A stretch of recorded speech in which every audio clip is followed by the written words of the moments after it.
Okay. So what happened in 1064? In 1064, this guy called Harold, aristocrat, you know, well positioned among the Saxons in England, was trying to plot to become the future king of England.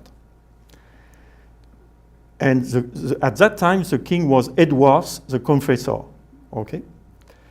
But Edward didn't have any descendant, no daughter, no son. So he knew, this guy, in advance that will be troublesome. And in fact, you remember that here, the grandmother of this guy was a descendant of the Vikings. Okay? So they had some family relationship, actually. So William the Bastard invited him, and he made him swearing on the relics of saint. So he made an oath on the relics, saying that he will give William the priority to become king of England in case Edward will die without descendant. So he made that an oath over holy relics. At that time, it was extremely serious. You could be killed because of that. Okay? If you do not respect your own speech, your own oath. Okay? And indeed, 2 years later, Edward the Confessor, the King of England, died. Okay? So William said, well, I should be the king now.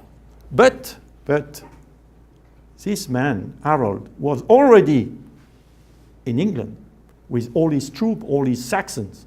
He said, no, I will be the king. And he almost crowned himself, okay, and said, well, I am the king of England now. But William said, no, this is not possible. Okay, so I will have an army and try to invade UK.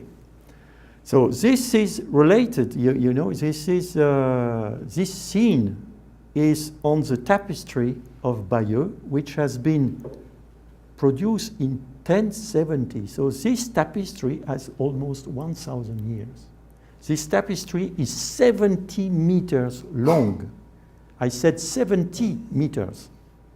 And it gives the historical sequence of events of the invasion of that. So here we don't have books, but we have this tapestry which is telling the whole story.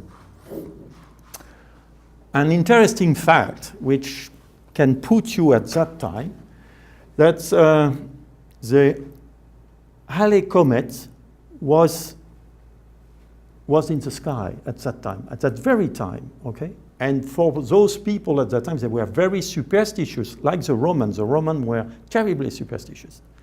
And then they didn't know if it was a good or ill omen, okay? So it was a good thing or not a good thing, but they saw inside this, okay? They couldn't know what it was, but it was a moving star, something like that, a message from God.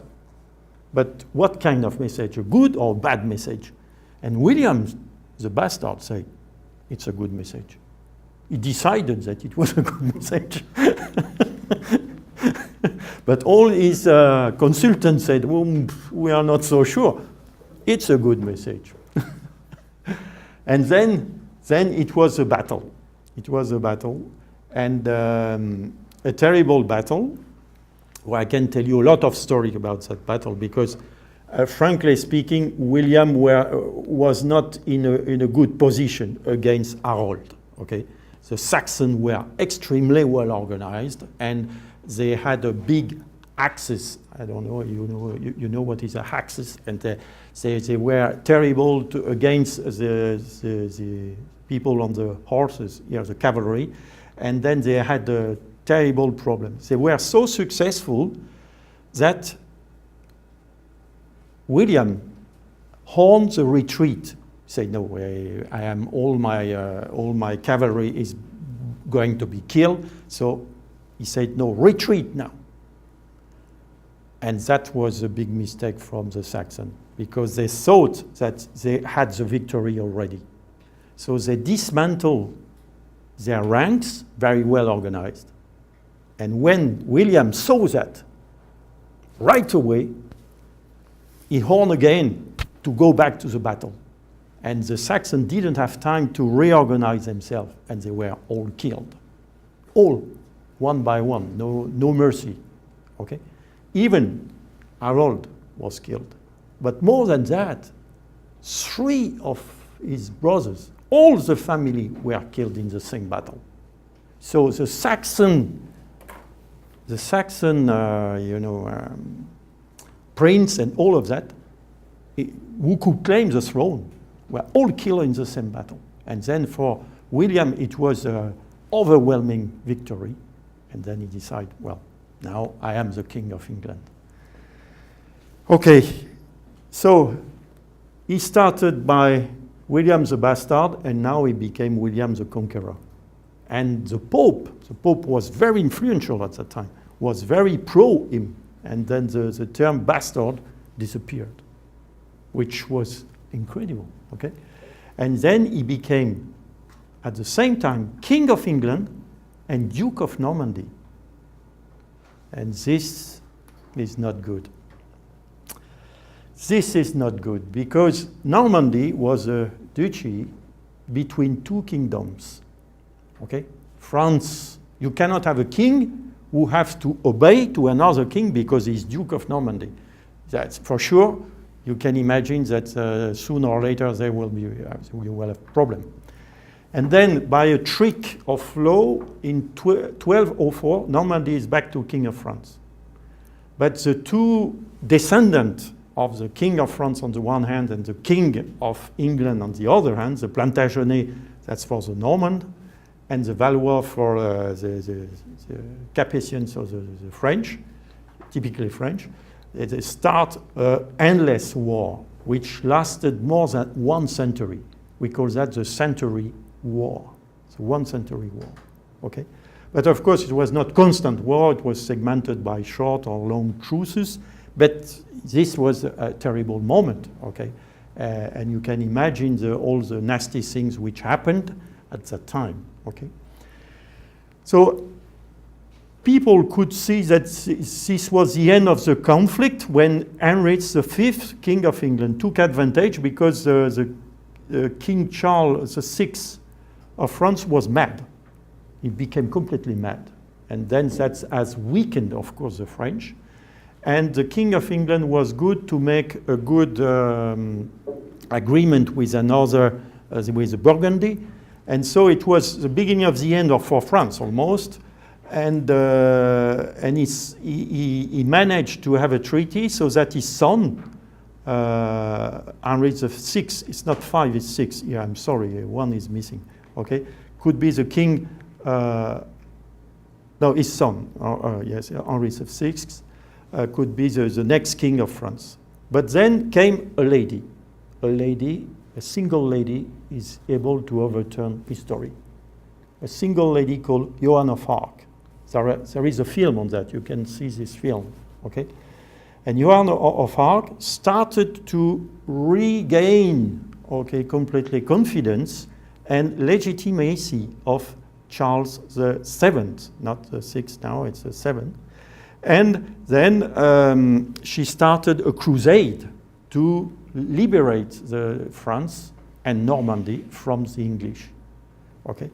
The English and Norman was almost the same. And still now, she celebrated the 30th of May in my city in Rouen, because she was burned as a witch, okay? They said, well, she's a witch, she's not a normal lady, okay? And then in 1453, it was almost over, and the British lost a lot of soldiers at that time. And then the treaty to put the peace was, you see, signed more than 20 years later. So you see the deep resentment between the two nations. British on the one hand, with the Norman at their top, and the French. And I can tell you that since that time, so it is starting at that time, 13 something, the British and the French are not enemy, but like, two brothers who are quarreling all the time. Okay, so and all over history after that, we have been in competition between the British, the French and the British have been in competition. Okay, it's the root of that come from that period, and many things after that can be rewrite because of this deep resentment.